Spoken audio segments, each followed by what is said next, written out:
You might already be familiar with using CreatEcards, which was accessible through Canva's share menu. But here's an important update. CreatEcards is on the move.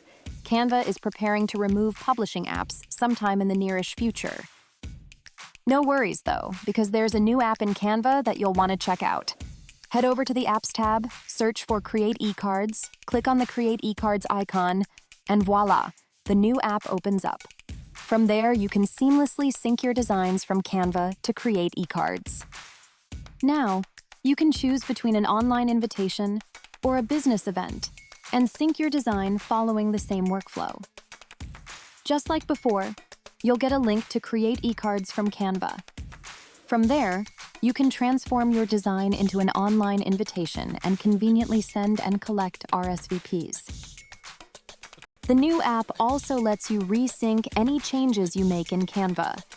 If you edit your design, simply make the change, head back to the Apps tab, and resync your design. Following the link from Canva to CreatEcards again, you'll notice your updated design is ready for you to sync those changes into your CreatEcards invitation. Thank you so much, and we hope you enjoy using the new CreatEcards app.